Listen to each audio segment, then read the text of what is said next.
These negotiations are underway in Iran. Yet, even as the negotiations are taking place, uh, ground troops are also on the way there. This has potential to either resolve in peace or further escalation. Which will be the case? It's really hard to say right now. What we do know is that the negotiations, which Iran had denied originally, are indeed taking place, and now even the Ayatollah Mujtaba Khamenei has acknowledged it and approved it.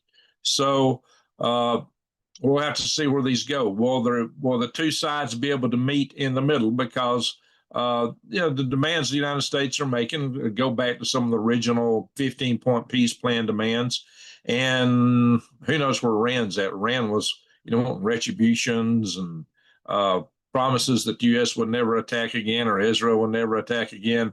I don't see either of those being the case. However, at least there's some hope that this thing may resolve fast. We do know that the Trump administration wants to get out of the conflict. Trump, because for one, the polls are dropping on this war. And so there's a lot of pressure to get it over with. But then again, there's some talk that the U.S. forces will try to take Carg Island. That may be from the 31st Marine Expeditionary Unit en route there, or it could even be from, we got the 11th Marine Expedition Unit, but they're going to be a while, a couple more weeks coming in. I was suggesting and hoping they would take the islands there closer to the Strait first, and then use those to provide defensive cover for moving in on Carg Island, should they go that route. Now, the 82nd Airborne apparently is already on the way. The 82nd Airborne, it's been said that they're right now looking at deploying less than 1,500 troops with another 3,000 on standby, if I'm reading the stats correctly.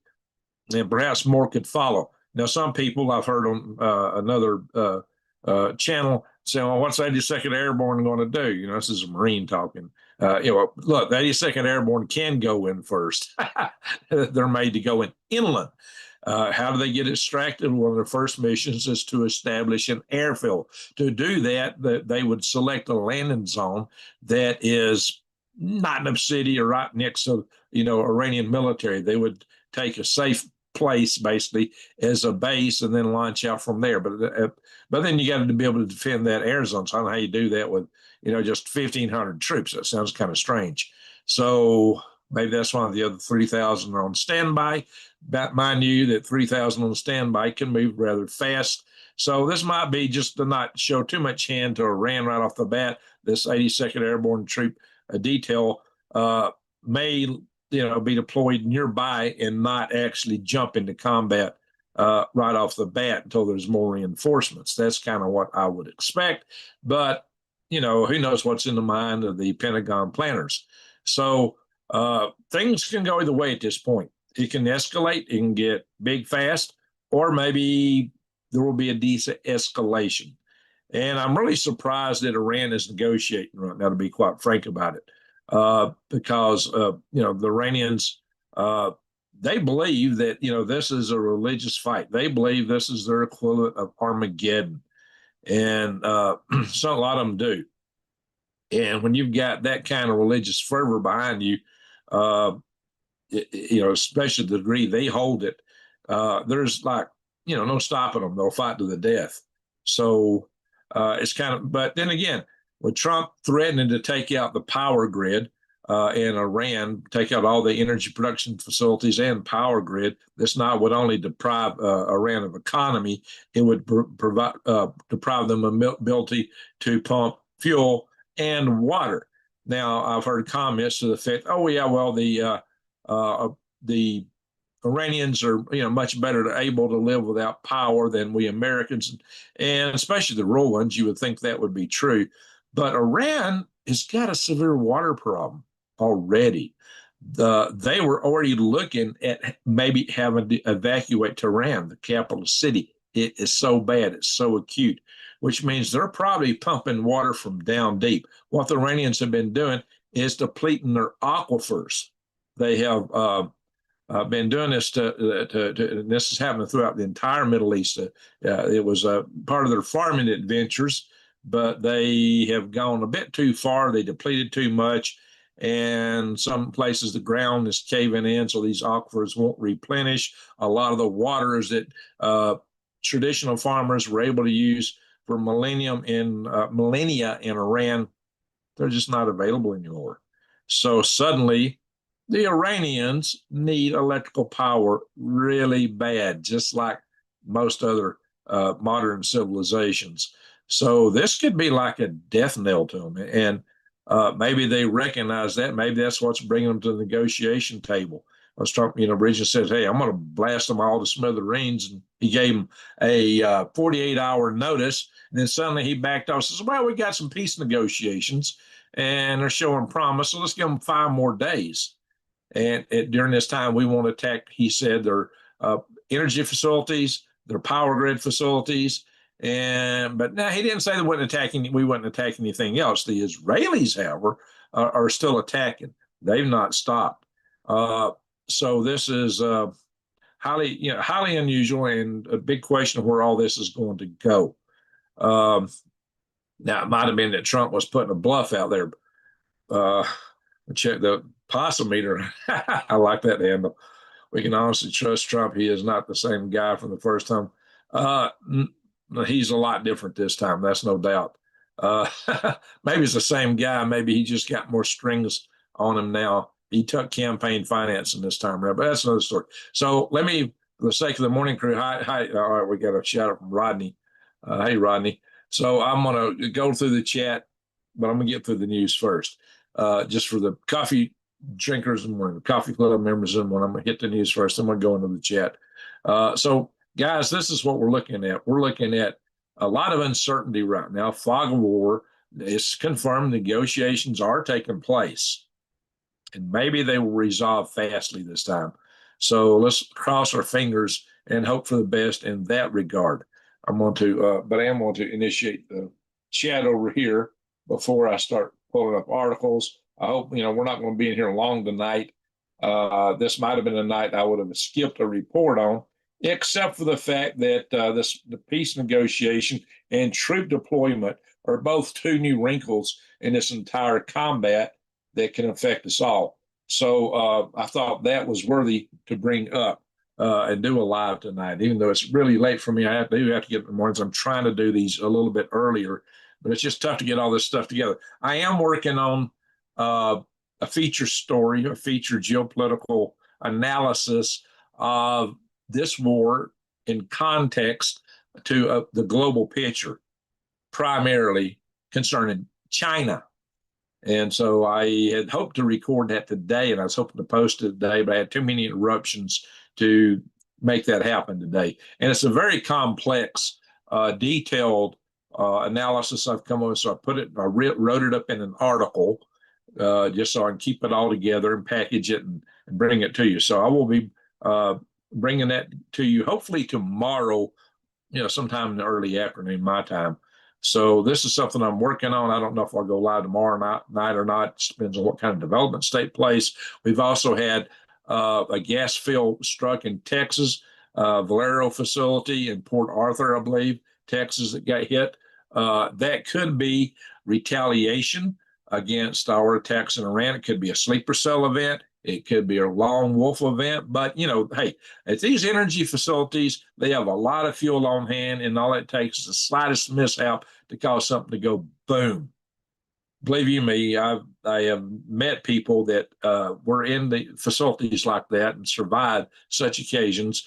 And, they do make the safety circle talks. I'm in the safety community.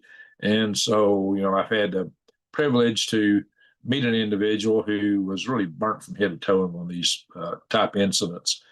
He's barely survived it. Very, very scarred and disfigured. It's it's a horrible thing to contemplate what that man went through. And probably his treatments were almost seemed as bad as the fire dam. But anyway, that's another story. So, and another development too. Iran don't want to negotiate with Witkoff and Kushner. They don't trust them anymore. They think that they would just set them up for another time. They want to talk with J.D. Vance because they understand J.D. Vance really wasn't for the war in the first place. So he's the man they want to negotiate with. They specifically requested him and him only as a negotiator. So that's an interesting wrinkle. Also, the Iranians are afraid that this negotiation thing is there to pull some of their key figures out where they can be seen and identified to be executed. I don't think anybody in their right mind would do that with negotiators, so then you never get to negotiate with anyone. But that's a fear that apparently they're expressing. So, hey, Veronica, how you doing? Veronica's an old friend of mine from way back in National Space Society days. So she can vouch for everything I say about what we did in the National Space Society and Policy Committee back in the day. She served the Policy Committee very well. Anyway, so guys, let's take us to the news right now. I'm going to go through some articles. I'm going to try not to stay on here so late tonight. That may be part of Trump's style. Part of it is his art of the deal. And we just had his comment that he contradicts himself so much. He does. But, this whole thing about the 48-hour ultimatum, basically, that might have been to force him to the table to negotiate. We don't know. We just don't know. And he does change his mind. It said that whatever he thinks is according to whoever he talked to last time. Anyway, so let me do this. Let me go to the articles, and then we will we will come back to this chat room, and I will also go into still Alabama. Hey, cool. Then we will also go to hey. There's a place down in your area called Possum Trot. You ever heard of that? Anyway, I may be back on Sand Mountain. Come think about it. Possum Trot. We got Possum Eater in the house, so I just thought that was worth bringing up. Actually, Possum Trot was on Sand Mountain. Albertville used to get their water there. So, yeah, some funny towns. There was a Blowgourd, Alabama down in that area, though. I knew a guy who, when I went in the Army, one of the guys I was inducted with was from Bone Dry Road, Blowgourd, Alabama. I kid you not. The closest little community to me was called Needmore. But anyway, need to say more. All right, let me go on here. Let's get to the articles. I got to have a little fun. The shares, I got to move that over. And I'm going to start with a way that you can help yourself and help my channel at the same time. Let's go there. Bing, bing, bing, bing, bing, bing, bing, bing. Then we'll get into the news articles, my friends. If I can get this open, come on, clicking on it. Bing, there we are. So I know you've seen me talking. I've got several videos out here. Blowgourd is near spoon handle. Yeah, I figured you might know something about that. Anyway, guys, I kid you not. We got some funny names around. All right. Well, there's buck snort up in Tennessee. So here we are, my friends. I've done several videos already, and we'll probably do some more about consumer product safety. And because this is something that should be near and dear to your hearts, keep yourself and your family safe. I've shown you all that there are heavy metals in a lot of these products, including the toothpaste you put in your mouth. 90% of the brands are just chock full of heavy metals.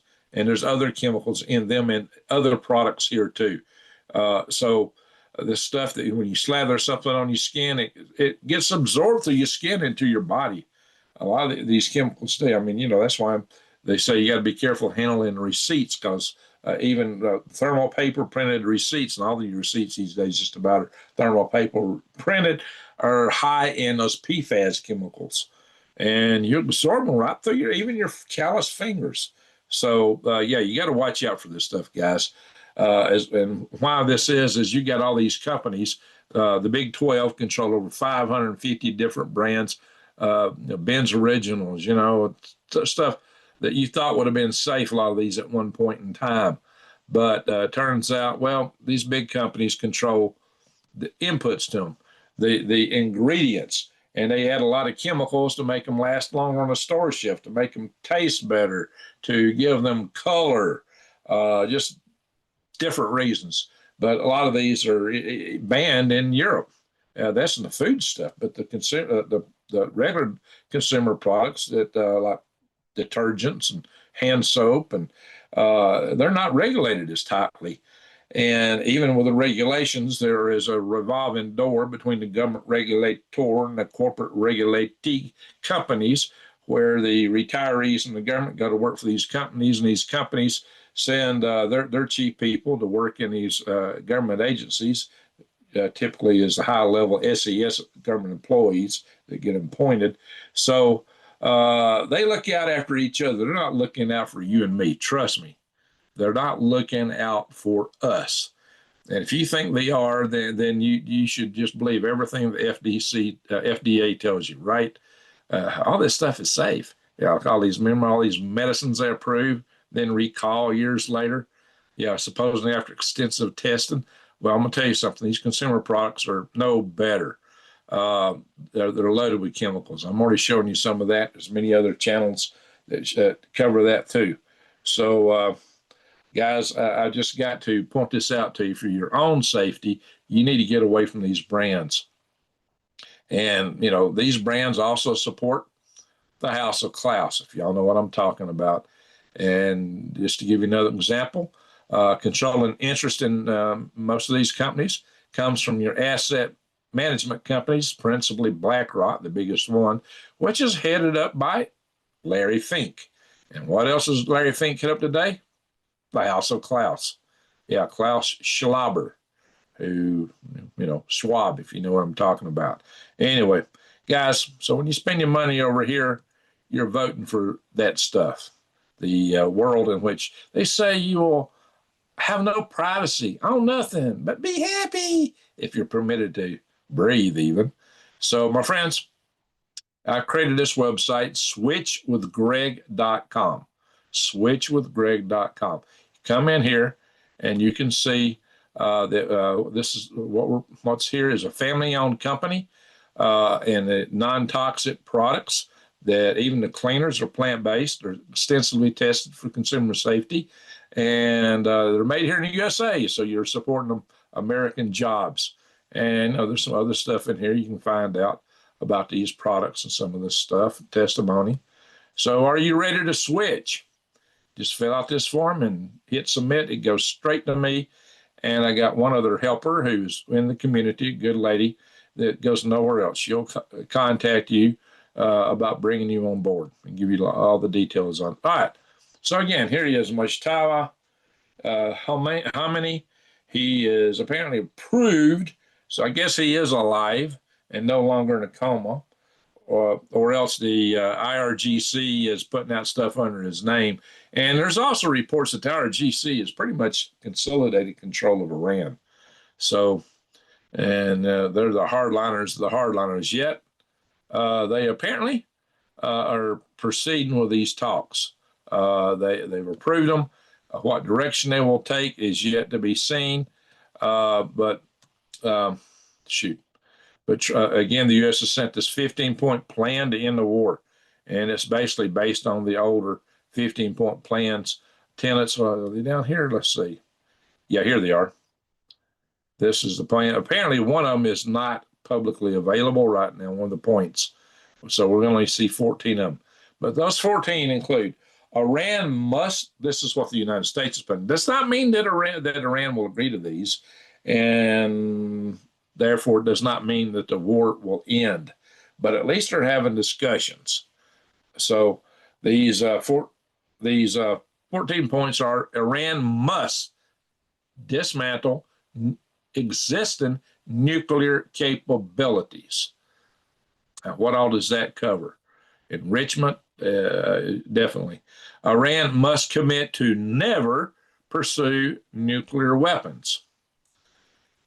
Well, you got to verify that. No uranium enrichment on Iranian territory. No enrichment. 4, Iran must hand its stockpile of enriched uranium to the IAEA, the International Atomic Energy Agency, who at one time said they didn't want their country anymore. The Natanz, Isfahan, and Fordo nuclear facilities must be dismantled. What about Pickaxe? Why is Pickaxe not mentioned in here? That's where a lot of us believe this stuff was moved to. The IAEA must be granted full access to Iran's nuclear facilities. They always stonewall part of that. Iran must abandon its regional proxy paradigm. That's using the Houthis, the Hamas, and Hezbollah, and the Iranian favored militias in Iraq, among others. Iran must cease the funding, directing, and armament of its proxies. The Strait of Hormuz must remain open. 10. Iran's missile program must be limited in both range and quantity. Iran must limit its use of missiles to self-defense. But there's some benefits here. Item 12, the end of sanctions imposed by the International Committee. 13, U.S. assistance to advance its civilian nuclear program. Well, that gets us with people in the shop with a better understanding of what's really going on. And then 14, a snapback mechanism allowing for the automatic reimposition of sanctions if Iran fails to comply. So there we go. So that is what they're talking about here. And there's a 15th one that for some reason is not publicly available. So we'll see how all that goes down with Iran. Those are mighty tall things that Iran never would agree to before. Will they agree to them now? Is it changed that much? Or will the war continue? So, yeah, we can see that Trump is seeking right now a 1 month ceasefire as this 15-point plan apparently is negotiated. A 1 month ceasefire. That also gives us time to position more ground forces, more troops, replenish munitions. So there's another side to a 1 month ceasefire. It also gives Iran a chance maybe to build more stuff, but they don't have a whole lot of factories left, but they sure have a lot of stuff in storage. But it may also provide us more time to identify what they got left over. So there's different things that can go on in this 1 month that could advance the pickup of the war again. So there's all of that. So this talks about Jared Kushner and Steve Witkoff being involved in these negotiations, but Iran don't like that. They said, hey, we got an ultimatum for you. We just want to talk with J.D. Vance. Why? Because J.D. Vance really wasn't for this war to start with. He is more the original America first, stay out of foreign wars mindset. But, he went along with the administration once, it's clear he wasn't getting his way just because he's a team player.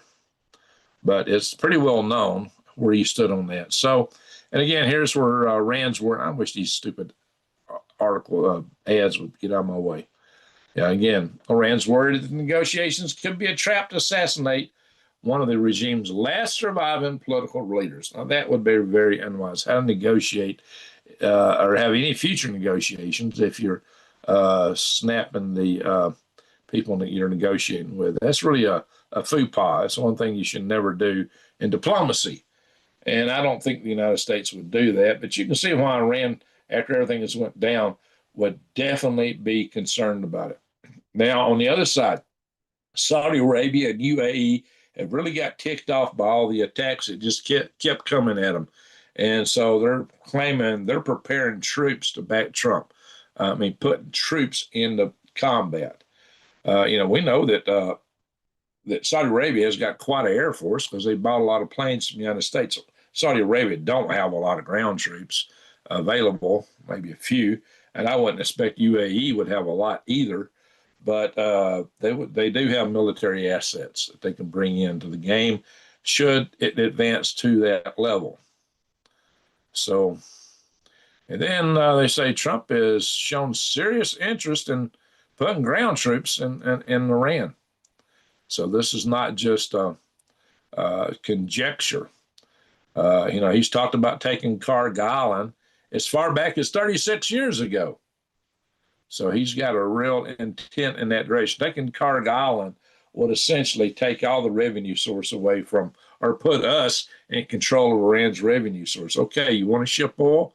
You got to ship it through us. You got to go through this Carg Island facility that we took from you. And again, 82nd Airborne Force is set to deploy. Apparently, some are already on their way. And like I said, there's talk of, this article says fewer than 1,500 troops will be deployed, according to one source. But there's about 3,000 that are constantly on standby as the immediate response force, tasked with being able to deploy anywhere in the world within 18 hours, anywhere. So there you go. And I think it'll take them a little bit less time to get to Iran. So, again, the Pentagon is preparing to deploy about 3,000 troops from the Army's 82nd Airborne, according to Politico. So, which is it? 1,500, 3,000, or 1,500 plus 3,000? So, this is what we're talking about. Boots on the ground is this picture depicts. So, this thing don't want to scroll. Yikes. So, a lot of discussions about that. So, apparently, there is serious movement in that regard. Oh, shoot. Does this thing want to click for me? Oh, it ended the article I'm trying to click on. I hate it when it does that. I was clicking on the corner, not the X. Anyway. Yeehaw. Maybe I could pull it back up.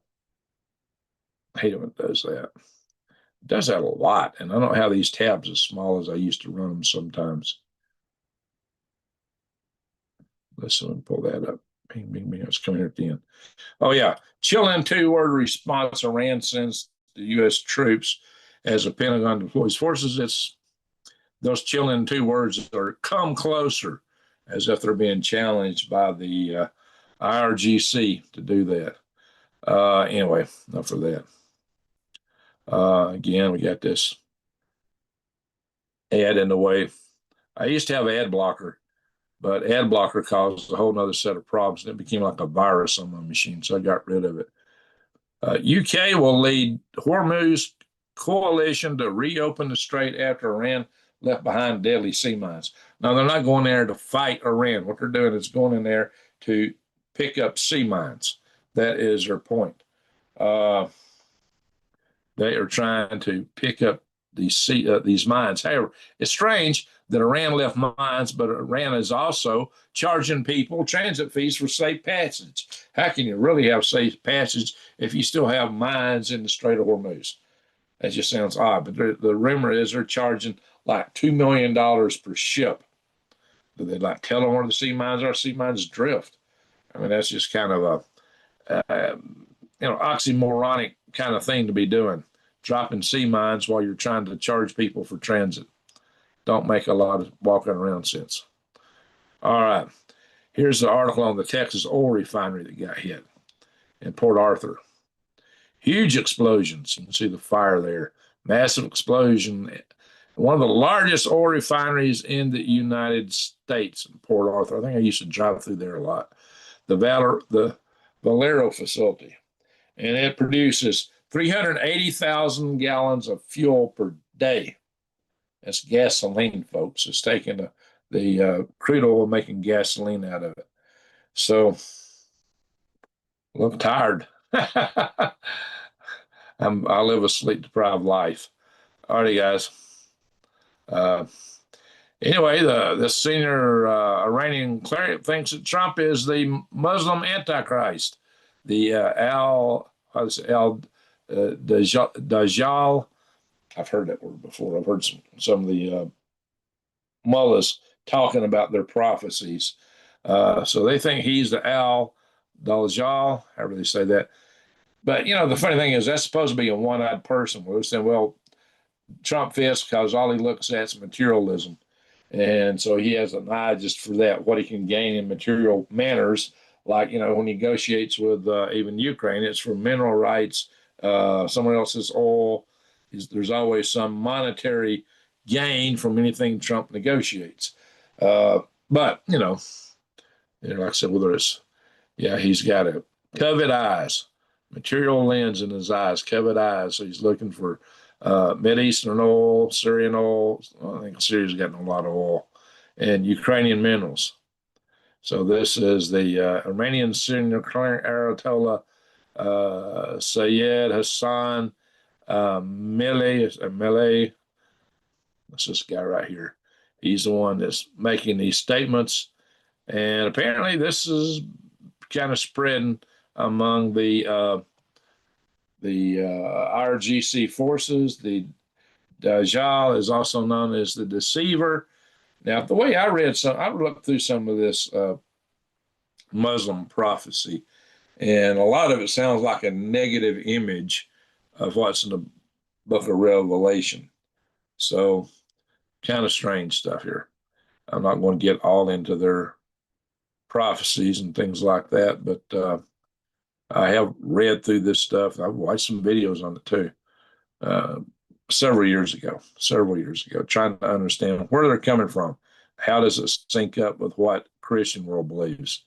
So now we got Palantir's CEO making this big statement. Yeah, so we're going to switch topics here. We're going to go to the AI world a little bit here. Palantir's CEO is saying only two kinds of people will succeed in the AI era: trade workers, or he says if you're neurodivergent.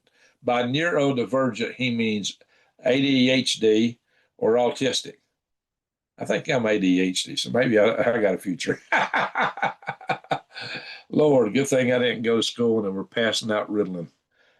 But anyway, so this is kind of an interesting perspective. And yes, indeed, he does admit that the robotics and AI just would be hard put to do the jobs of plumbers and electricians. No, it's not that sophisticated, and it probably will never be that sophisticated in our lifetime. So if you're working with your hands and you're a plumber or an electrician or maybe a worm farmer, you got a future. If you're growing organic vegetables the old way, yeah, you might have a future. Raising pasture-raised chickens, maybe for eggs. Yeah, a lot of you guys are homesteaders. That's why I bring some of this stuff up. And a lot of you are tradesmen. So I don't even think my day job where I'm working, there's any prospect that AI is going to be taking that over anytime soon. So, but here's another career option. You can work for AI. AI is written humans, and AI will pay you in Bitcoin.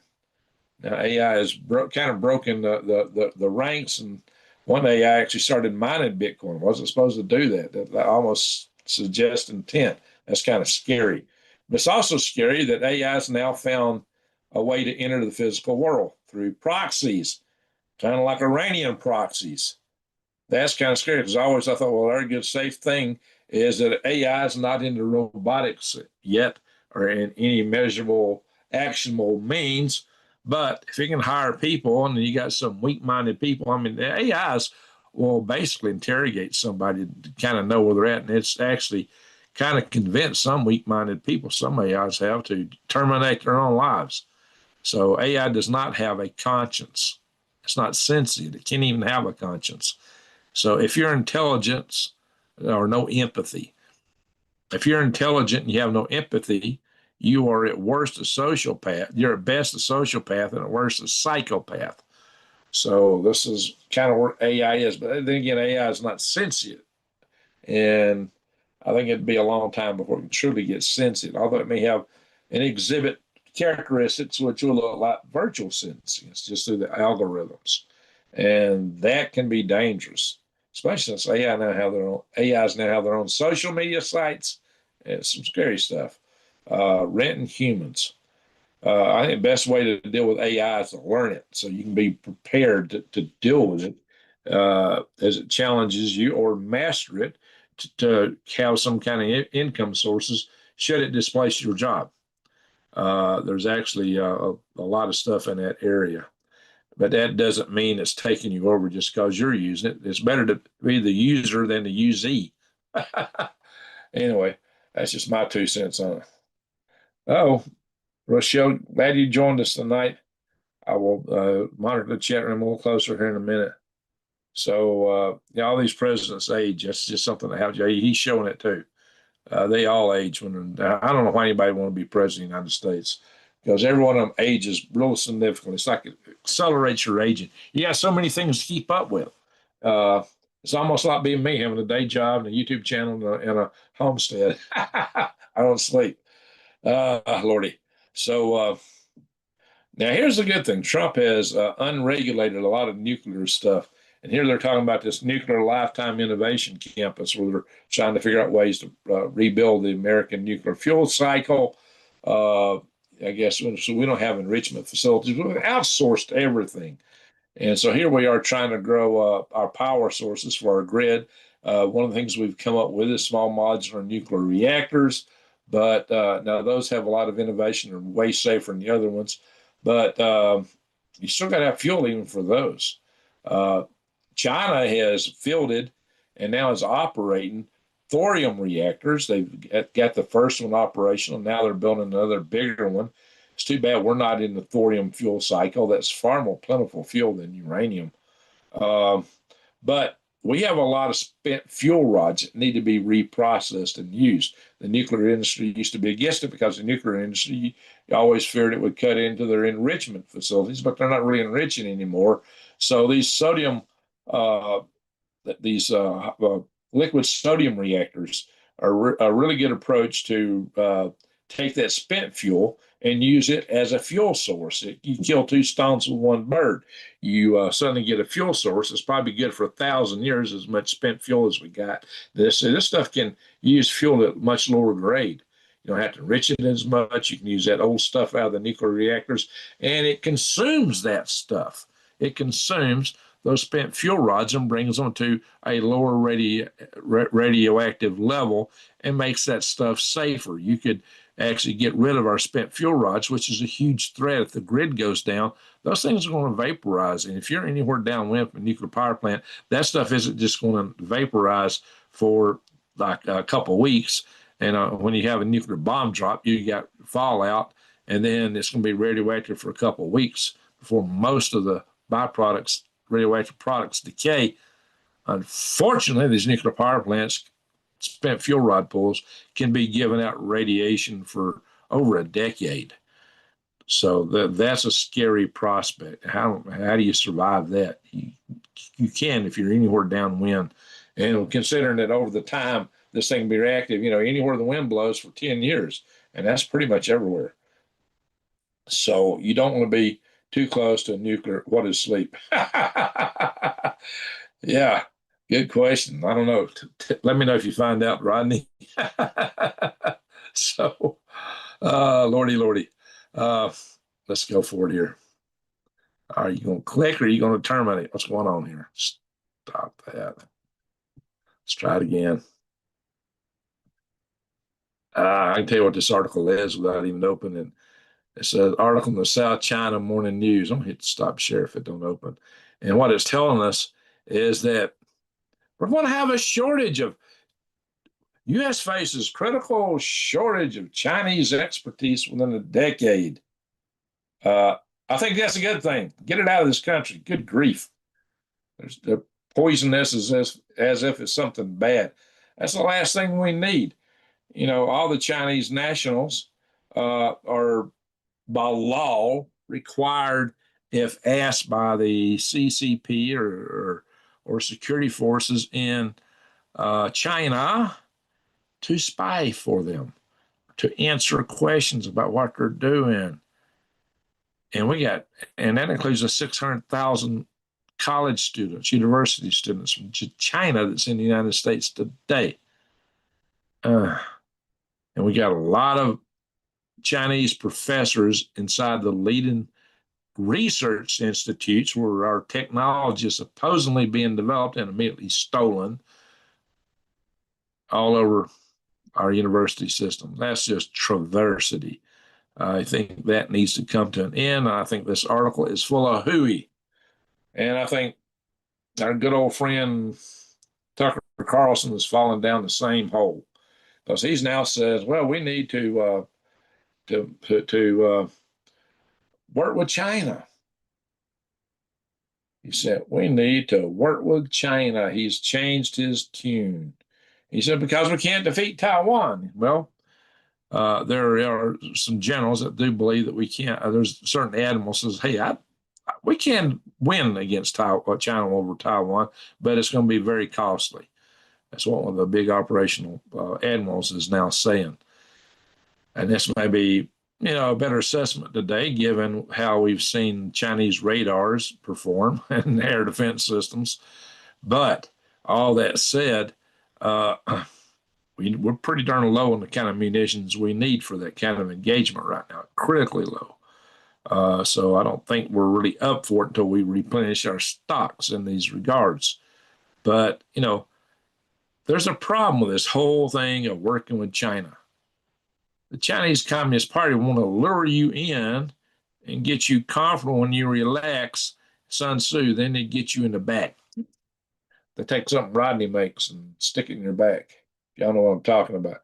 Yeah, he's off his meds. I think you're right, Rodney. He's off his meds. He's fallen off his rocker. He's gotten nutty lately. He used to be a great journalist, but he has gone Fruit Loop. Now, some of you may have a hard time buying into that, but guys, you don't negotiate with communists. That they will lie to you through the teeth. And furthermore, I got this other video coming out. When you look at their designs upon us, and particularly with biological warfare, look at all the biolabs we found in this country. You look at statements that some of their generals have made. You look at the kind of research that's going on in China today in bio warfare, which I just showed you guys this stuff in my recent video on that topic. I was talking about the Chinese threat. It's scary. No, you don't negotiate with these guys because they want to take your land. They want to terminate you and take your land. So there is no negotiating and making peace with people like that. You've got to be internally vigilant. So maybe they got some blackmail on them. Maybe they're paying them some money. I don't know what happened to him. Or as Rodney said, maybe he just got off his meds. He fell off his rocker and bumped his head. Palo Verde, west of Phoenix. I know that, but that's a long way from me. It's not. I was 26 miles from Browns Ferry. So, yeah, Palo Verde is something to be concerned with. Hey, that's one of the reasons I got involved. That is the main reason I chaired 2 power grid defense conferences, was to bring that out about these spent fuel rod pools. And what meaning hardly there's I think one of the guy was talking about, and I didn't even know he was talking about back in the time. Chuck, what's his last name? Chuck. Yeah, there's one of the guys talking about. I didn't know what he was talking about. Most of the Power Grid Defense Committee didn't even know about it. I brought this to the awareness of a lot of the Power Grid Defense Committees. What is his name? Chuck. I got brain lock right now. I know it. Mantos. Chuck Mantos. Yeah, Chuck Mantos was talking this at the same time. Maybe he even talked before I did, but I did not get it from him. I didn't know he was out there trying to spread the same message I was. But, it's a fact. It's something to be worried about. All right, my friends, let's go over to earthquakes. Cowboy Roy has sent me some other site, and I can't figure out how to use it yet. A lot of stuff in the Aleutian Islands, guys. Look at this. This is a big one. 5.2 station. It's Attu Station. Attu Station. Where's Cowboy Roy at? I'm probably sleeping because he's got to drive tomorrow. That's one of the biggest ones out there right now. And we've been having a lot of shocks and aftershocks over here in Greece. Of course, our friends down in Puerto Rico and the Virgin, they're dancing hard tonight. And there's always stuff here in Peru. And it's maybe the Peru or Chile. I think that's probably Chile right there. Let's see. Click on it. And my clicker don't work so well. This computer's dying on me. It is literally dying. Stuff doesn't work. Yep. Port of Chile. Yeah, we saw one. This is in Argentina or Paraguay. Argentina here. Okay. Then Indonesia, Papua New Guinea, excuse me. Up close to you, Rodney. And Tonga, Nifu Tonga. Yeah, that was going on just yesterday too. Fiji Islands. This might be over close to, this is a mid-Indian ridge, 4.9. How close is that to Diego Garcia, where the Iranians were shooting at the other day? I don't know, not ginormous earthquakes, but Kamchatka Peninsula is still rocking. 4.4 and a 4.9. All right, space weather. No ginormous sunspots right now, but there are a number of sunspots. These could grow. We'll have to see. 4399 had been active in the past, I believe, but she's not as big as she was. All right, my clickers aren't working. Shoot.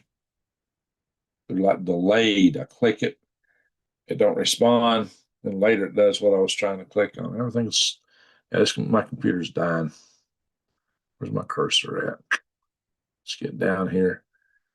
These are fireballs, major fireballs reported by U.S. government sensors from 1988 to 2026. So up until now. Let's see if we can get this report big. Look at that, guys. Big fireballs. Now they're talking impact energy, and this is a log chart in kilotons. And a log chart, every scale multiplies by 10, order of magnitude. No, it's not linear. So 441 kilotons. Wow. That's a big one.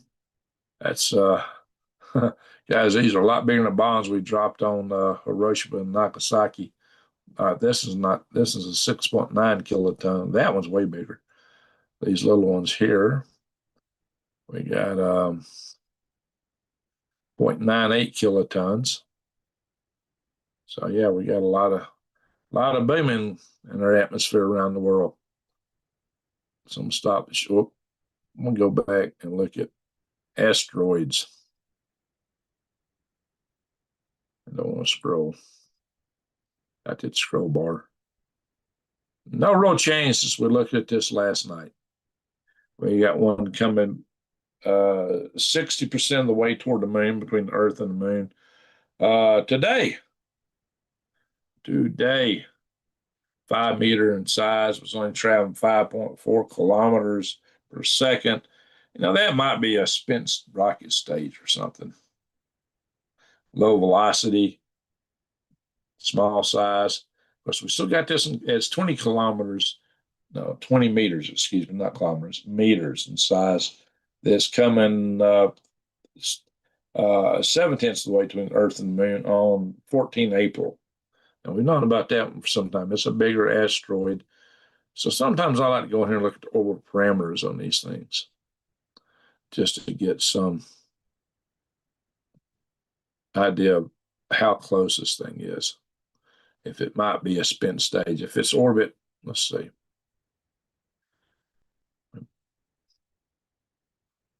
Focus up a little bit. Ding, ding, ding. Come on, I hit the right thing. It's highlighted when you're not operating. Well, let's go in. So if I can scroll in, there we go.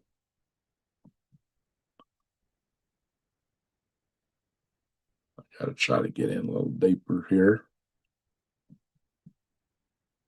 This stuff just ain't reacting the way it needs to.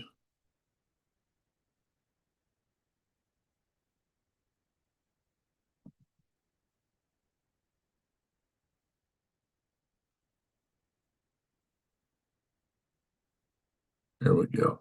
Now we got it going in. Yeah, this one is real close to Earth orbit. It's this gray line. The blue line is Earth orbit. The gray line is its orbit. And it shows it coming up and getting real close to the Earth here. That is so close to Earth orbit, I would really expect there's a high probability that that's a spent rocket stage. It may not be, though. Could be a little small asteroid. But, you know, that's interesting. That's really close. So I stopped to share with that. So I'm going to collapse that screen and read the chat room here in a minute. There we go, folks. So now I'll go. That's the news portion for all our Morning Coffee Club members. And it took us how long to do that?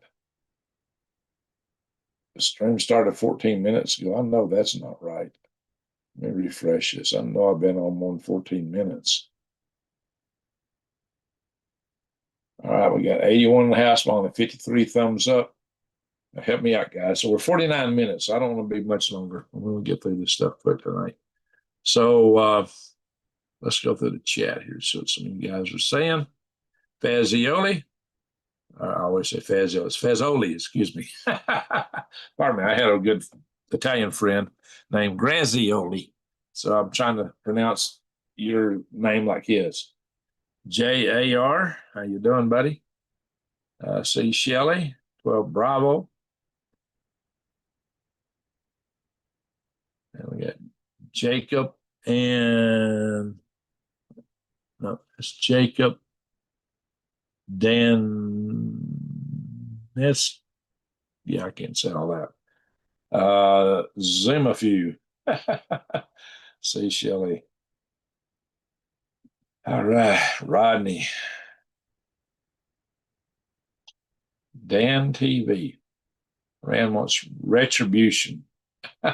Did I say? Well, they might want both. Did I say retribution? It's late.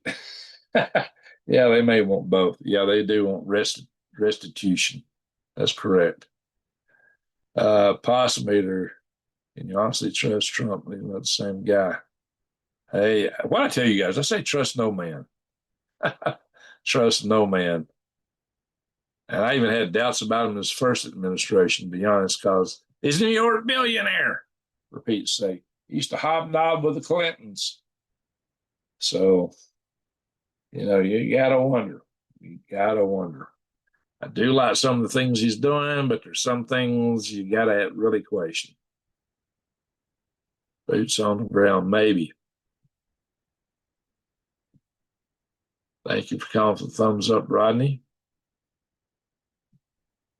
We got Chad Carr, Little Man. Yeah, I already read that. 4 is 1 and 1 is none. There you go. It's probably a better way to say it instead of saying 2 is 1.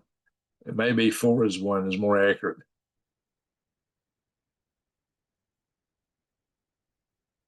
Low Gordon, you're a spoon handle. You ever been to Bone Dry Road in Below Gordon? We have lost so many assets, bases, even troops. It's insane. I've gotten Google AI to admit it. Yeah, it is biased. You're right. You know, I even find that even the AI by X, Rock, you know, you still think most of these companies are based out of the left coast, or they hire people from the left coast. And so they got a left-leaning slant in the way they train these AIs, even Grok.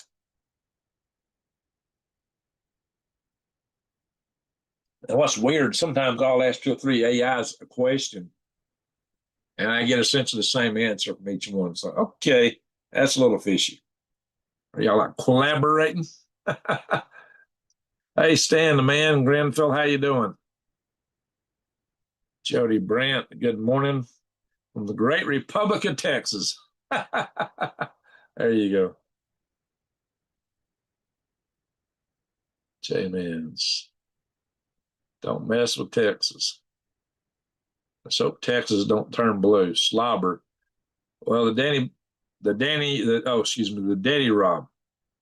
That's my word for Klaus. And his last name is Schwab the Deck. I got to be careful what I say. I got to really watch the algorithms here. I don't want to trigger them. The algorithms have no rhythms.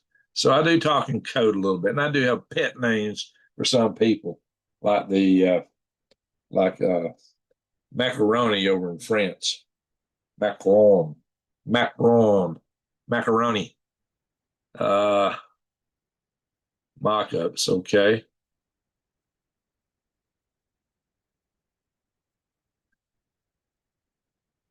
Mock-ups of what? Now, what are we talking about mock-ups? Mock-ups too. Rochelle, I guess you just said hello. She had to go. Rand always committed to no nukes, but they might change that now. That's something I warned about in a previous video. But the fact that they enriched to 60% showed intent to go nuke. They just wanted to do it at a point in time of their choosing. Had they known how much, they really thought most American administrations were would be pushovers. They did not anticipate what hit them. So, yeah, that's interesting.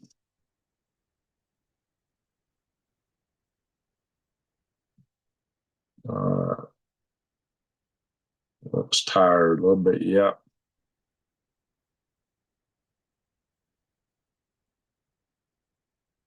They will charge you everything to own nothing. Dan TV, you hit it exactly. So you go look at, the crowd that told us you will have no privacy, you will own nothing, but you will be happy. Well, who runs that crowd? They had a BlackRock today. What's BlackRock doing? They're running around buying houses, condominiums, all these places that people would rent. They can get better deals on because they got an inside track to lower interest rates, being a huge asset management company they are. And so they can buy stuff that, at better rates than you and I. So they're snapping tons of stuff up. This drove up housing costs, which is good for them because that also drives up rent. They want to rent you. Yeah, it ain't that you're going to be given all this stuff. It's going to be leased to you, including your underwear, your toothbrush. They literally, I read some of the writings that some of these people have written. They thought, oh, this is great. You won't have to worry about anything at all because you won't own anything. So you got nothing to worry about. It'll all be provided at a lease rate. You will have to rent your underwear. You will have, which means you might be wearing underwear somebody else wore the day before. You'll have to rent your toothbrush. And you probably won't have any options about what toothpaste you use. So all that good toxic stuff is coming at you. But how are you going to pay for all this? It might be some of that money may come from their national income, or what do you call it? What was that income called that Buttigieg used to promote, which, no, it was another guy, Wong, who ran for president on the Democrat side. And now even Elon Musk is picking up the national assured income. I forget what they call that stuff. But anyway, they may give you a little money, and you might get to earn some. It's probably all going to be through basically a digital currency in your bank account, and you're having that digital currency on your bank account is probably going to depend on your social credit score. If suddenly you're a little bad boy and you don't bow to the house of Klaus, your social credit score government money goes poof, poof, because you got no privacy. They know everything you say. They don't even know what you're thinking. Yeah, no privacy. You're right, Veronica. It's a nightmare of total control.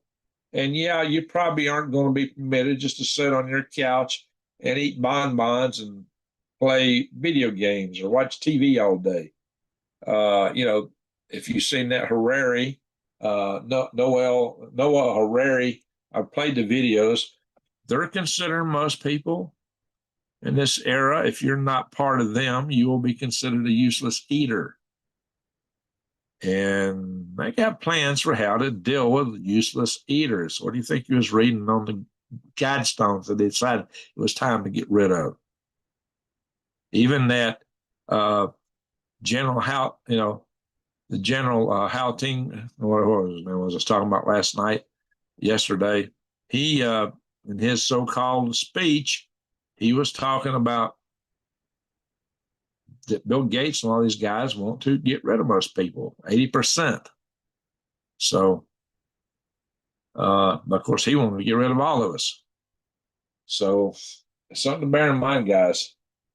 They can, they'll consider you a useless eater if you're not playing their game. That means if they got something to stick in their shoulder, an ouchie from Dr. Ouchie, you ain't no can say no if you want to be receiving their dough.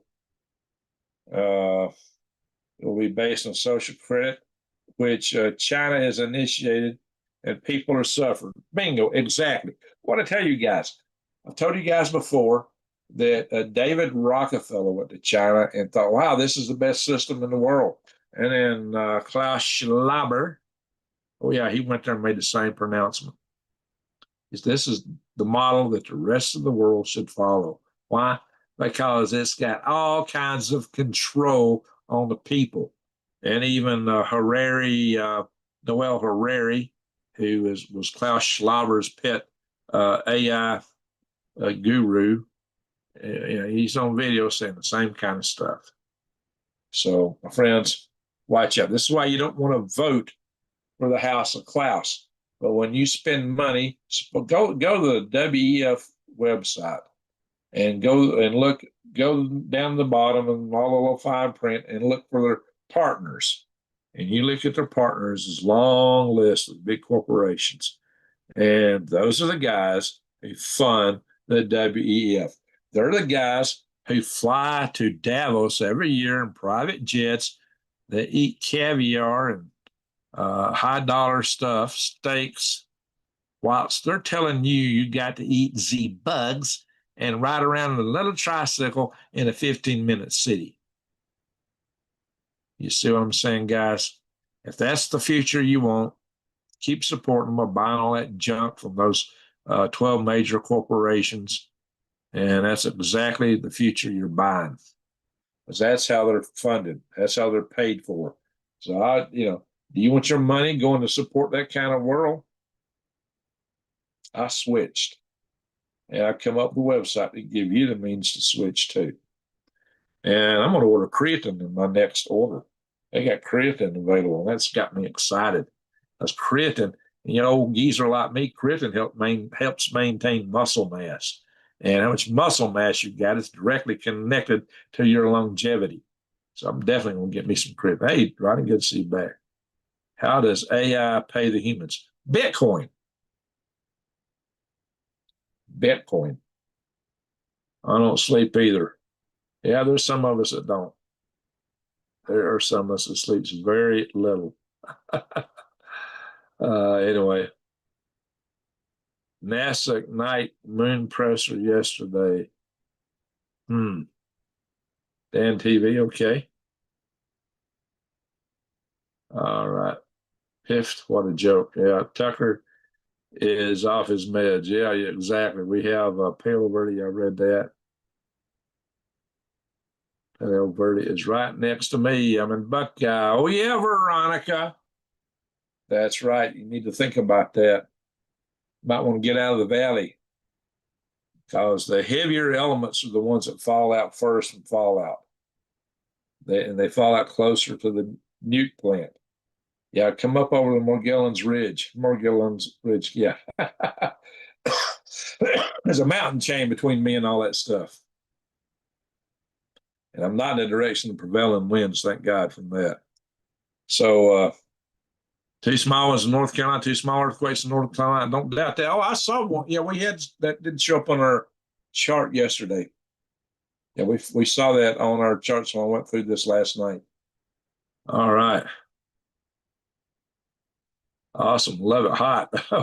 Why is it you love hot? See, Shelley. Oh, the temperature, 90 degrees outside right now? Whoa. How did that happen? I was like, here, and then scroll a bunch. Quiet chat this morning.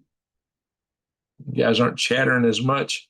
What people we got in the house? Well, we got 91 in the house. Let me refresh it. Yeah, usually we got more than that. Now everybody's tired. Yeah, just 91 in the house right now. We only got 68 thumbs up. Come on, guys, help me out. Oh, Michelle was in here. Yeah, she's not been in here as much, but she was in here about a week or two ago, a couple weeks ago, and she sent me a donation. So, yeah, she's been in here. I'll have to check my email here in a little bit, see if we're getting anything through my website. I didn't see that. Maybe Veronica, you have a copy of it, bring it up here and we'll watch it. Oh, universal income. There you go. It will be tied to your job and that will be selected for you. Yeah, you'll be a slave. That's what that really is. It's slavery. Everybody thinks they're getting something. It's slavery, the worst kind. They want to own your soul. What's Noah Harari say? He says people don't have souls. He says that's an illusion. So he may be Jewish, but he don't believe in God. There's no gods. He said humans invented God. Humans have no soul. Humans invented God, and most people will be useless eaters, and the rest of them will be genetically enhanced, brain implanted cyborgs. Take me to your leader. I am a robot because I got this implant, and every time I do something that it don't like, it zaps me, ow! See what I'm saying, guys? There is scientists discovered back, I believe it was in the 60s, that using electrodes, that there are pleasure and pain centers in the brain. And they found that they could stimulate a pleasure center in a rat's brain, mouse brain, and if the mouse pushed a button, and the mouse would forego food and water and basically starve to death just to keep selecting that pleasure center button. They also got a pain center. Just imagine if they could have direct access to your pleasure and pain centers. Guys, yeah, we got to be careful where we're heading. Got to be careful. And the people won't accept how the reality of the matrix is. Oh, no. Well, they won't be told at first. It's beautiful. The water's great. Come on in. Come in the pool. The water is great. Join us. Wow, look at all these features we got. We're going to be so intelligent. We can access everything, control everything. It's all in your head. You won't even need an instrument panel on your vehicle or a steering wheel or anything. You just think your way through everything. And then you got all these artificial worlds, you can go into and do stuff, have any kind of experience your heart desires. Until they got everybody trapped in it. Then they switch all that off because it takes resources. And then you're just a worker bee. You're a worker ant at best, if they desire to keep you. So, yeah. So when you're buying all that stuff that supports the House of Klaus, that's where it's going. But some of us don't want none of that, and we're resisting it. Timothy, here, Mr. Greg's just lurking. My eyes ain't messing with text this time. Okay. Scary stuff indeed. Timothy Bibb. All right. Danny Hyall, how you doing? Witness for Justice, good to see you back. Technology and social media are double-edged swords. They are. Everybody joins social media to share pictures of family members. I had an aunt hounding me for years to get on Facebook because she wanted to share pictures. I finally did it, and holy smoke. But I resisted it for a long time. Technology, let's see. Elon Musk is the one wanting to put chips in your brain. He is one of them. Too many people drinking the Kool-Aid. Yes, Veronica. Elon literally has a company that does that. I know that. I have met Elon on 2 occasions. Veronica can probably vouch for that. I was there at the Smithsonian's Air and Space Museum when he rolled out his first Falcon 1 rocket. I went up and looked at that thing and looked at the wire and that engine. I said, man, this is a bird's nest. All this stuff is chintzy. He was talking about dropping those in the ocean and reusing them. And I asked him about that one day. I said, Elon, does your economic model work if you can't recover your boosters because of saltwater effects? Because I dropped electronics in saltwater. I see what it does to them. It just fries everything. It's nasty. And, I worked with NASA that had to recover those big solid rocket boosters they dropped in the water. They spent more money refurbishing those things than what it would take to just build them and throw them away. That's why with the SLS rocket, they don't try to refurbish them anymore. It's just insanely expensive. It's cheaper just to build them, throw them away. Salt water is rough. But Elon come up with a better way than putting them down in the salt water. He did splash a couple down. I actually worked on some of the safety analysis associated with that through the company I used to work for. I had a little task to do that. That was some of the first commercial work I got through that outfit. But it's nasty stuff, guys. But he did finally get away from that. Now he's got elegant rocket engines, he's got the most elegant rocket engines you'll find anywhere. Very sleek, streamlined, high reliability. They have to be to do what he's trying to do. They're going to be insanely reliable. I don't know if he can get it reliable enough. Those starships are basically like atom bombs. They shouldn't be launching where they're launching. They should put them on they've got a couple oil derrick rigs. They ought to just take them out to sea and launch them. But Elon, yeah, he's doing that. That's right. So there we go. Yeah, so we got 104 in the room now. We went up a little bit. Unless I get more, the later I stay. Yeah, too many people drinking the Kool-Aid, Jim Jones Kool-Aid. But, the news media, lapdog news media, they put out all these hypnotic messages. They're always saying the same stuff. Flip all the channels and telling you the same stuff. How many times y'all ever watched the video where they'll show a video of somebody saying something, they'll pull up another little video, another newscast saying the same thing, and then they'll pull up like 50 different images, everybody saying it paired in the same words, even from different networks, like verbatim. Where do you think that comes from? So, yeah, a lot of the messages is programming. You ever watch a TV program? Well, it's programming. It's programming you. And a lot of the movies that we thought was so popular really had a social undercurrent in the message. A lot of the Disney movies, Mary Poppins was anti-family, believe it or not. The dad was some tyrant, just for doing things the dad ought to do, like looking out for the financial welfare of his family. They made him out to be a tyrant. So Disney has got some negative social undercurrents. Of course, old Walt himself was a 33 degree, what? And look at the stuff Disney puts out today. The chat room stop. I haven't seen somebody say boo. Somebody say boo at least. I don't see anything. All righty, guys. All right, I've been on this stuff enough. The video that I'm working on is going to be about Iran in context of China. And at the end, to talk about dealing with the biologicals, I've come up with a very detailed 5-point plan for preppers, stuff that you probably haven't heard anywhere. So there we go. It's rolling now. Got some AP wire, same message. Yep. Well, you sound like it repeating that 3 times. Boo. Hey, y'all, the sun, how you doing? Boo. And thank you to you. I'll have a cup of coffee on that.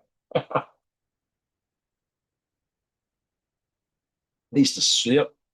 All right, guys, we need to be close to conclusion time. We're 73 minutes into this. All the sun. Oh, where am I? Oh, there. Hang on, I gotta grab my eggs. Don't guess yet. Hold off. She's all the sun. I am Allison. Very similar. Or if you could break down that Allison last name differently, it's all is on. If I was Russian, I'd be Grigory. All is off. Actually, I had a name tag of my name in Cyrillic, because I did have some meetings in Russia back in March of 2010. Been there, done that. So 5 by 5. Okay, folks, it's time to guess how many eggs I get from my chickens today. How many eggs did I harvest today from my hens? There you are, all the sun. How many eggs I harvest from my hens? I'll check my email shortly too. All right, let the guesses roll in. Oh, my phone to check my email while you're taking. Rogue Demagogue, where you been, buddy? Moderator censor so much people stop typing and tap. Oh, hey, the first guest got it. C. Shelley. C. Shelley got it. Well, moderators, if it's just talk, you don't have to knock it out. See, Shelly got it. It is 6. I got 6 eggs today. First guess. Congratulations, C. Shelley.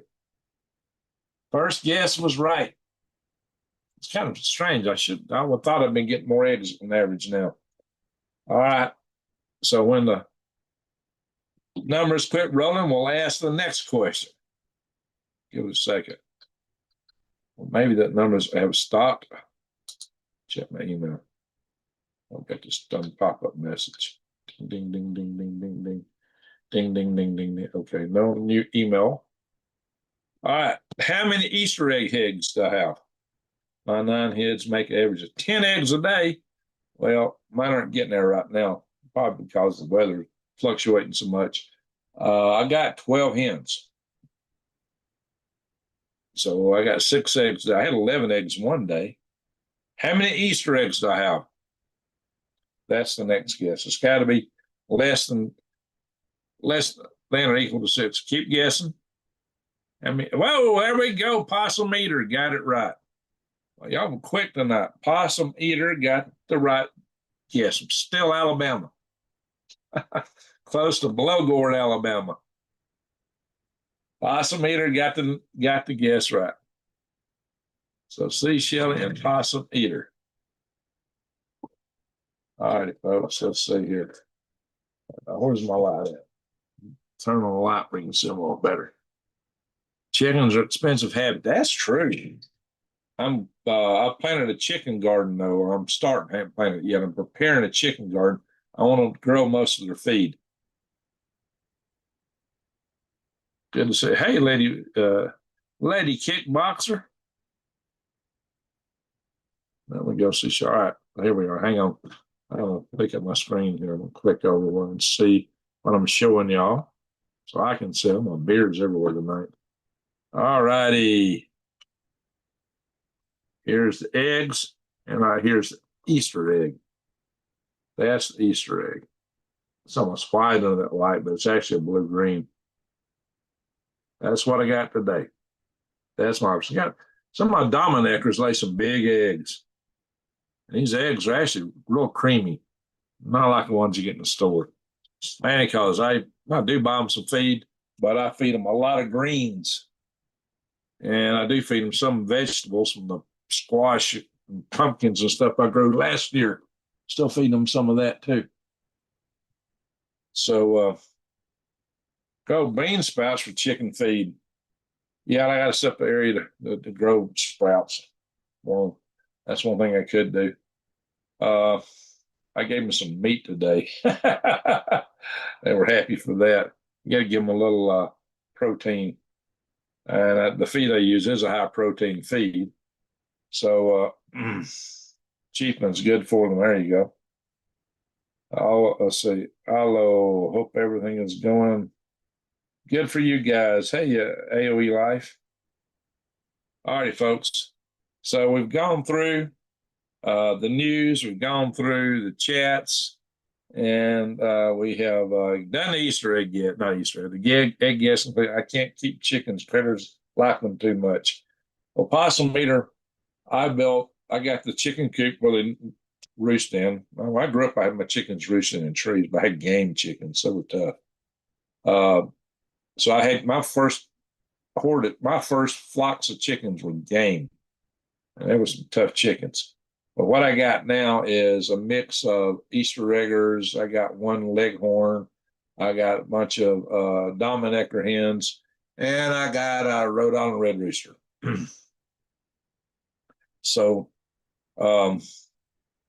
they got to run. They go outside, but it is all got chicken wire around the sides and tops. And then because I thought the chicken wire might not be adequate to turn. Oh yeah, the chicken wire is buried under the ground to keep rats out. But also I reinforced the whole pen all the way around with cow panel. That's some real heavy stuff. That'll keep out the bigger predators. Unless a mountain lion gets on, climbs up the top and tears up the chicken wire to get in. I don't know how it's going to get out. If I catch one in there, It's not going to be eating anything else when I get done with it. All righty. Yeah, we're about to go. Sweet dreams to you, Veronica. Good to see you. You need to come up here.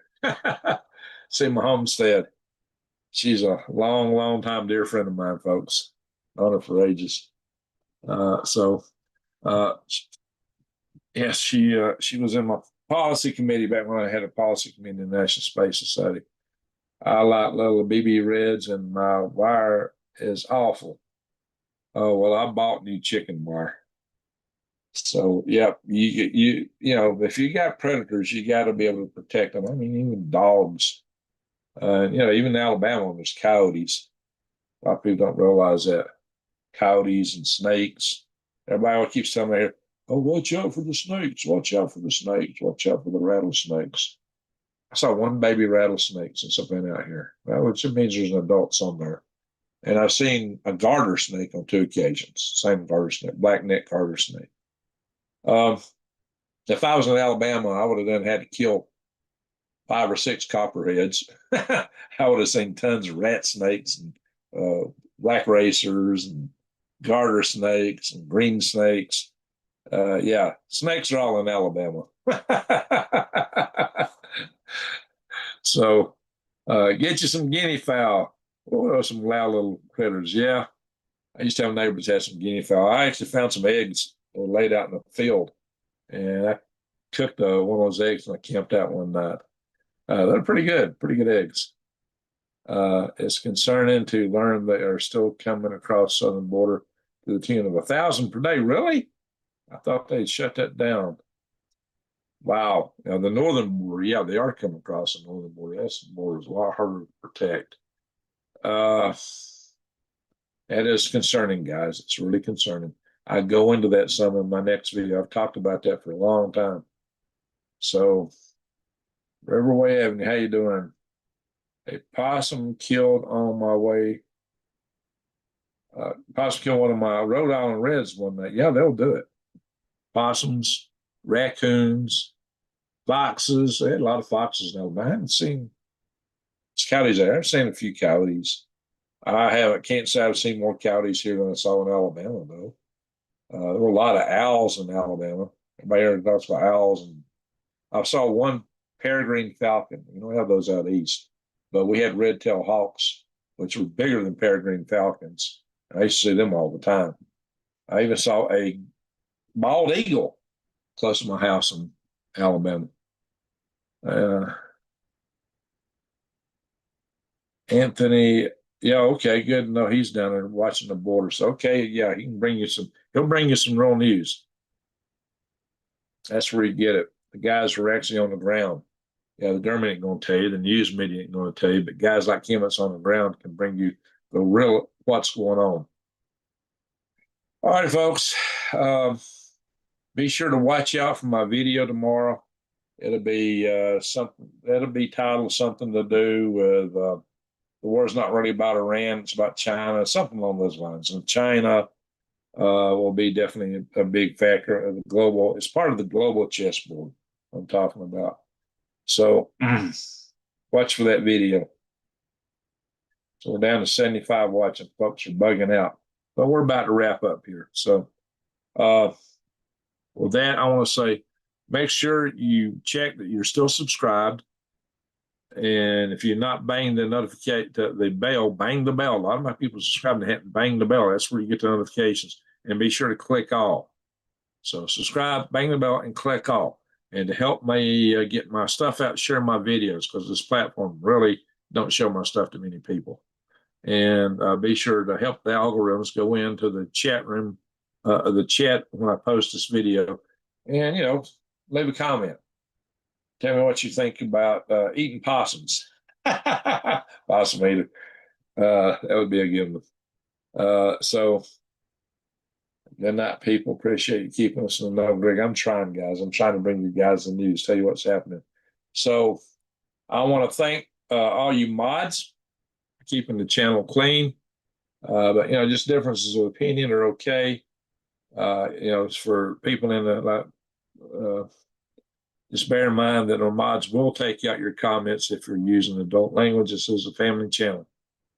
But differences of opinion are fine. I tolerate that. I'm good with that.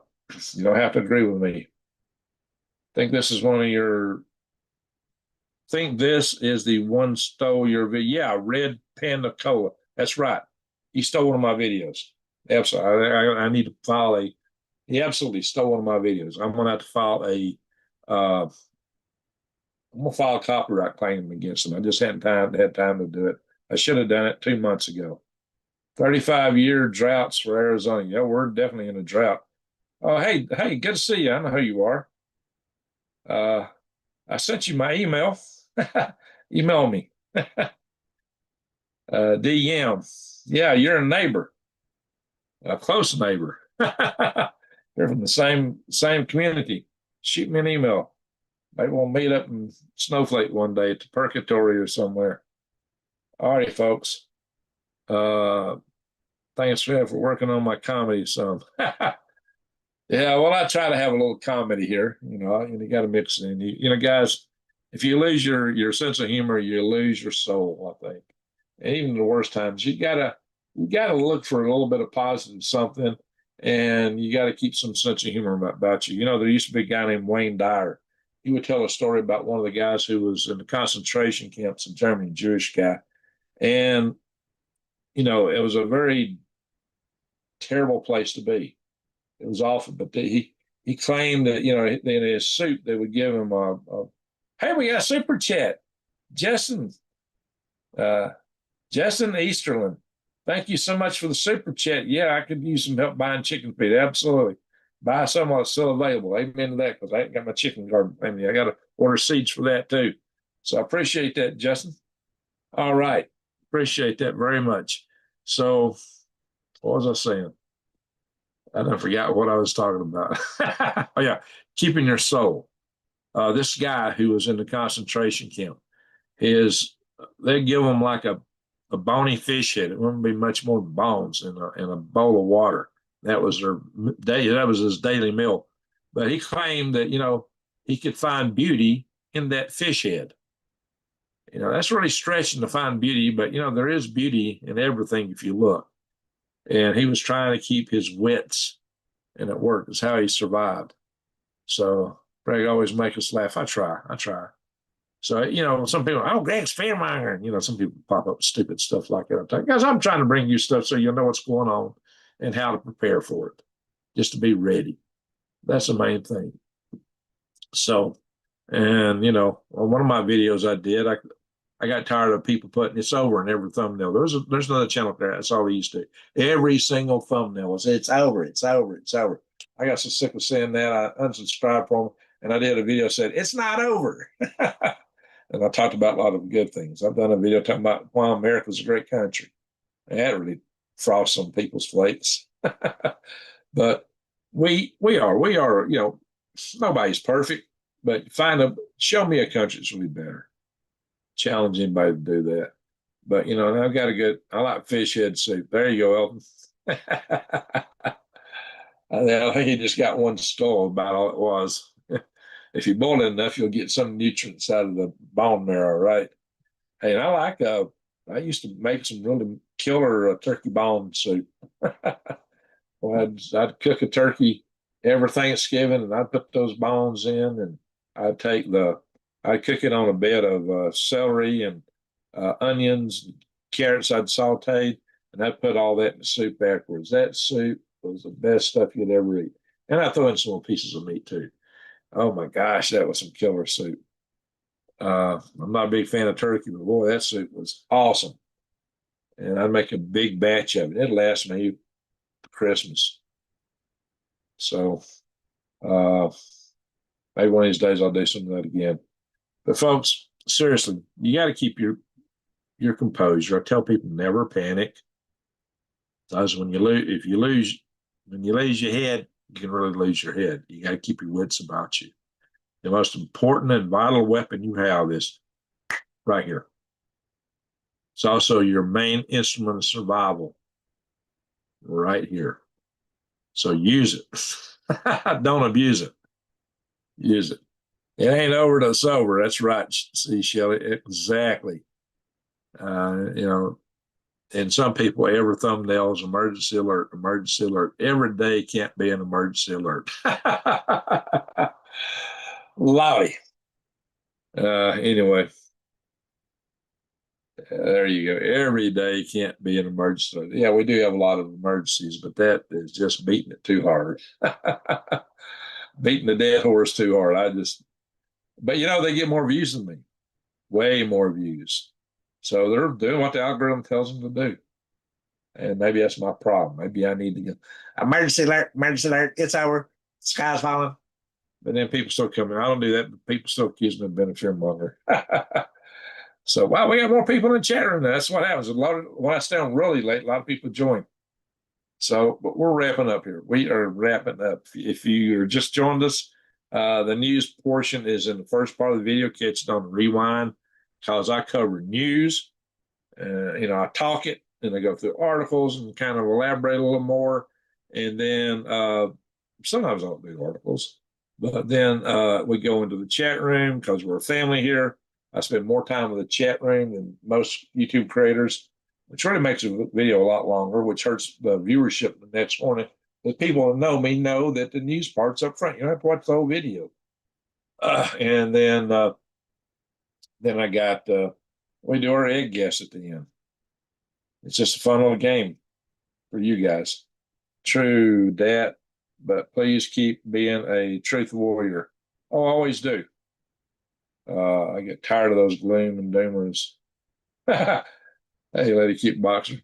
Well, there is a lot of things that we got to keep our eyeballs on, but I do have hope, and mainly because I believe in the power of prayer, and I know you guys pray. My people here in this channel, I do believe in the power of prayer, and we got some hard times ahead. That ain't no lie. We got hard times coming at us, but there can be good times too. And hey, I enjoy every sunset I see. There's some beautiful sunsets out here. I got beautiful rocks to look at. It's really quiet out here. I'm in the middle. There ain't nobody around me, and I do enjoy that. Even in the worst of times, there's something you can appreciate, like the fish head and the soup in the concentration camp. That guy survived, fortunately. I knew one guy when I was at Fort Greely, Alaska. He worked in the computer room. We had an IBM 4331 mainframe, and I ran a terminal to that thing. This guy still had the numbers tattooed on him. He had been in one of the concentration camps. He died when I was still up there, though. His wife was in I was taking computer programming classes when I was at Fort Greely, Alaska at night. And his wife was in some of our classes. Exactly, Greg. See beauty in every moment, and exactly. And that's part of what we're supposed to do. God put us here to experience this universe, experience our life in it, to make the most out of it, and to appreciate the beauty when we see it. Everything ain't beautiful, but if you look at, there's beauty in anything in some way. So, yes, you can definitely do that, and you should do that as much as you can. It keeps your wits about you, keeps your composure, gives you something to live forward to, that next sunset. The hug a kitty cat, a small child, an elderly person, or just a friend. They say for good mental health, you should have 14 hugs a day. I think I've got a big deficit in that regard. But red alert! Oh, yikes! Live semi-remote and love the solitude. Oh, a little semi-remote. Hey, happy day, Dad. Where in Alaska are you? Yeah, I'm pretty remote here. Yeah, I used to live at Fort Greely. That was next to the big city of Delta Junction, which was 100 miles from the nearest red light. Back in the day, if you drew a circle 100 miles in diameter around where I lived, you might get 2,000 people inside that circle. Snowflake's a small town, about 20 miles from here. And it's got another small town next to it called Taylor, real close. They're both about 6,000 people each. Wow, Delta Junction have made Snowflake, Arizona would look like New York City compared to Delta Junction. Or Coke. Alaska, which is a ways down the road from Delta Junction. Uh, just outside of Homer. Okay, gotcha. Well, you're down in the banana belt. I was up north of the Alaska Range. Yeah, I used to look at Mount Hayes every daggum day. Then I hear people talking about oh, the joint U.S. military alien base inside of Mount Hayes. I did a video on that where I shot that down over my Galactic Graves channel. It's like, there ain't no way. Fort Greely was so small, everybody knew everything about everybody. There wasn't no hiding a bunch of people working some alien base. So you just listed all my favorites: cats, kids, grandmas who's 92. There you and your husband. There you go, Lady Kickboxer. There you go. That's it. Yes. You got to love those that are near you. And I always tell people you love them every chance you get. You never know when's the last time you'll see somebody. And sometimes we lose young people, automobile accidents, things like that. So don't ever take anyone for granted because you never know. Express your love and gratitude every chance you get. You know, a lot of people, they show up when somebody dies and put, send flowers. How about showing a little gratitude and love while they're still alive? You know, when my kids were growing up, I used to always take one around to visit family. And I thought that was an important thing to do. You got to stay plugged into your family as much as you can. My stepdad moved to Alaska to be a tour guide. Unfortunately, you lost him during COVID. Sorry to hear about that. Native Herd. I lost my older brother to that. All righty. Yeah, Alaska's beautiful. Beautiful land. Gorgeous up there. I do believe it's the most beautiful state in the whole United States. But it's also deadly. It doesn't take much to do you in Alaska. I mean, the humidity's so low, you can walk outside in a t-shirt when it's below zero and feel just fine. And you might be outside doing something, not be properly dressed where you think you are, but you spend a little too long outside because you might be dressed in a certain way to walk back and forth to work or somewhere. But suddenly you spend a little more time outside than what you normally do, and suddenly you feel pain. You know, in other words, you get frostbite. So there's something to look out for. Got nothing but feral cats around here, and not so often cougar country. Yeah, there are mountain lions around here. Cougars. They are somewhere in bobcats, mountain lions. I had somebody that's helped me when I first started putting this building together tell me she saw a mama bear and two cubs. There are a bear around here, but I haven't even seen any tracks, outside. I have seen dog tracks. There are some Mexican gray wolves in the area. I've definitely seen coyote tracks, a lot of rabbit tracks, bird tracks. So I got a lot of rabbit tracks. Smokey, my cat, got a rabbit a few days ago. So yeah, I've been saying goodbye for 30 minutes now. I gotta go. I gotta get up. It's gonna be almost time to start work before I go to bed if I'm not careful. Thanksgiving living. You're right, all the son. Live thankfully. And when you pray, if you want to amplify the power of your prayer, start by giving thanks. Approach your prayer in a attitude of gratitude. And then what you do is, if there's something you're praying for, you put it in terms of what greater purpose that will serve. Not that I want some money. What greater purpose is it? Well, where's the baby kitties? They're asleep right now. Here's your hat. I got a hat right here. This is hey, if you see me in Snowflake, I'm probably got this hat on right here.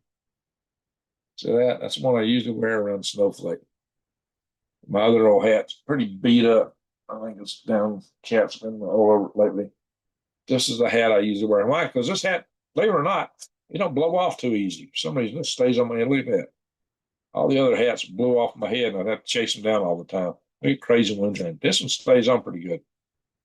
And so you might see me like that or like this.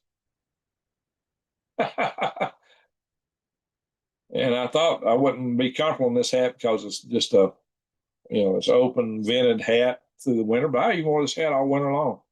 Not too bad. I got this hat in New Mexico. I don't know if Veronica's still in the house. I got it actually one of the X Prize Cup things in New Mexico, in Alamogordo years ago. I've had this hat probably for 15 years. So it's had some mileage with me. I mean, y'all, until I came out here, y'all didn't see me wear it much, but I had to wear it more just because of the wind. This sits on my head a little better. Once the side come down a little more, it kind of got bent and it's just got creases in it. Yeah, this old hat's got some mileage on it, believe it or not. So that's my main hat to wear around here. I may change hats again one day before too long. But if you see me in town, that's what I'll probably have on, DM. There you go. Fits. Now, I don't wear any cowboy boots because those things are hard on my feet. I got some when I was like, I still got a pair I got when I was 16 years old, but they're messed up. They need to be reworked. But my feet, it's hard for me to find boots or shoes I can wear that tear my feet up. I got some odd shaped feet. So I'm usually wearing like a canvas shoe most times I'm wearing a shoe. Anyway, so with that, I'm going to say, hey, you just came in late, catch it on the rewind. Go back and watch the video from the beginning. That's where the news is at. I do want to thank Justin Easterlin. Thank you for the super chat. Thank you, mods, for keeping the channel clean. The main objective being, just keep cursing out, or if somebody's really disrespectful, but differences of opinion are allowed here. Road Demagogue used to run into another channel. He had a different name of it. I think you're the one that somebody else we know banned you from my channel. I put you back in, and then he and I had a fallout over it. So no, don't shut somebody down here for free speech. All right. So again, thank you, Justin, for the super chat. Thank you, mods, for keeping the channel clean. And thank you, everybody, for watching. Hit the thumbs up on the way out. We're still short on thumbs up. Oh, good shot. Help me out, guys. Give me some thumbs up. Let me hit the down there. I'm missing something.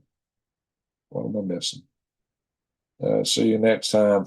Alrighty. I don't know if I'll be on next night or not. Most likely, with all the news going on right now. I don't know. Well, I'll be on Wednesday night because I have a meeting at 5 a.m. on Thursday mornings. I got to get up early for that.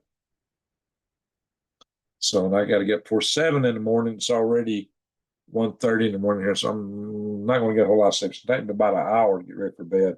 I have to still do some processing this video. I got to come up with a thumbnail, come up with the text, the tag words, and all kind of trappings I got to post on here. Anyway, so I want to say I want to say a good night to one and all. Good night, good day wherever you are. And in memory of Granny Atlanta, you always look when I'd say this, ho